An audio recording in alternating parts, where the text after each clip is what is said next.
What's up everybody, I got a chance to play the Diablo 4 beta this weekend where I chose to play as the Rogue class, a class that specializes in melee attacks, traps, and range attacks using daggers or bows. Honestly, he's pretty much Batman.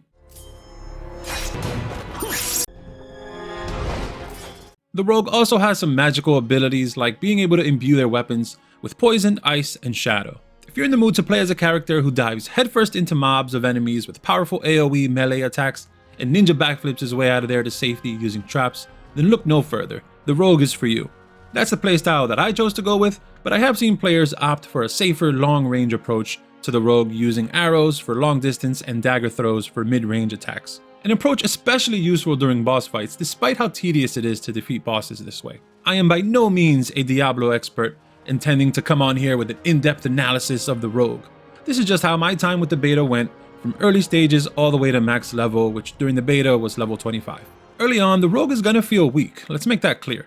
Taking on single enemies is no problem thanks to the combat skill called Blade Shift, where the Rogue quickly strikes wildly at a single enemy, causing them to go down fast. A skill that I kept for the entirety of the beta, all thanks to Diablo 4 allowing you to spend skill points to upgrade abilities and have them grow with the player. Blade Shift, used alongside Puncture, a mid-range dagger throw that damages and slows enemies down, was great for keeping enemies at bay as you strategically position yourself outside of doorways and such. Another ability that I kept as part of my arsenal the entire time.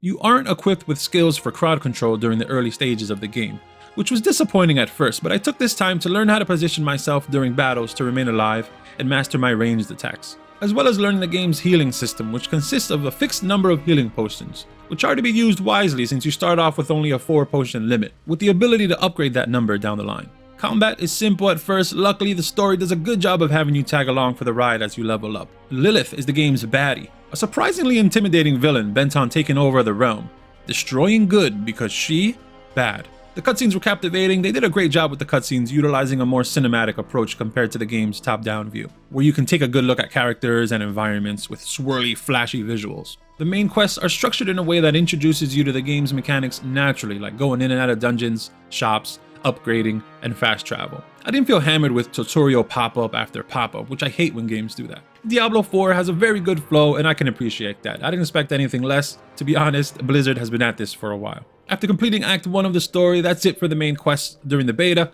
You can venture around completing side quests and cellars. Cellars are pretty much the same thing as dungeons, I feel. They load into an underground area with an objective inside, like kill every monster or find the boss and defeat it. Get lucky during exploration and take part in live events, which have you alongside other real players defending a point until the waves of enemies are done. Complete these and get rewarded with XP and treasure at the end.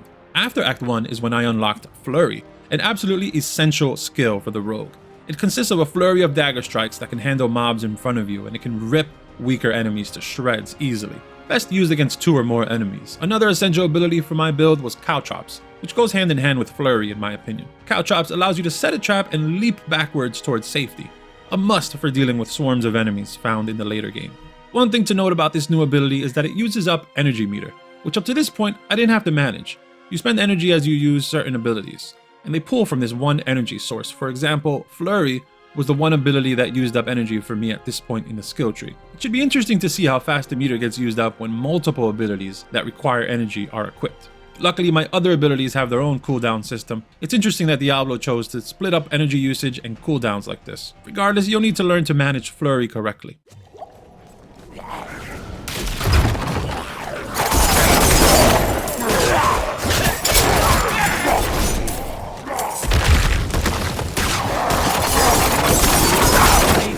To recharge.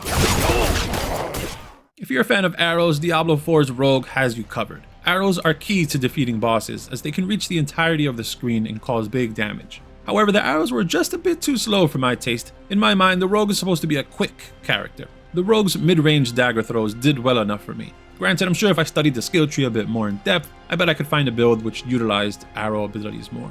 And that's pretty much the beta. Travel a grim-looking world, completing side quests while leveling up to gain new abilities and fine-tuning your build. Fast travel points are plentiful, not that it matters, as I found running from town to town to be quite brisk. Plus, you don't really want to rely heavily on fast travel as you'll miss out on the battles between towns that level you up. Exploring the world in Diablo 4 is fun and rarely feels pointless to do so. Sure, the environments look similar at first, with the game taking place in an icy landscape, but within this framework of the first area is a night and day system which helps mix up the visuals, not to mention underground areas which differ in appearance as well. One nitpick that I had was that all the cellars appear to share the same layouts and graphical style, so being sent down to these for side quests numerous times pulled me out of the immersive world and reminded me, oh, I'm in a video game, that's right, and this is how they're cutting corners. I hope that the full game somehow manages not to feel repetitive during the end game. It's not a deal breaker, since I think we're all pretty used to having to grind the same missions and environments at the end game stage of games these days. Did Diablo 4 blow my mind? No. Did I feel like I was playing a well-polished game that was easy to sink my teeth into? Yes. Diablo 4 isn't going to be a hardcore ARPG that competes with the likes of Path of Exile in terms of strategy, but that's okay, that's what I want. An ARPG that I can stick into my gaming rotation, max out my characters, and keep it moving. I hope you enjoyed the video. If you made it this far into the video, make sure to subscribe, it really helps the channel out. Stay tuned for more Diablo 4 coverage, as I will be playing the next open beta, which is coming this Friday, with some new classes available to play. Till then, take care, stay safe, see you on the next one.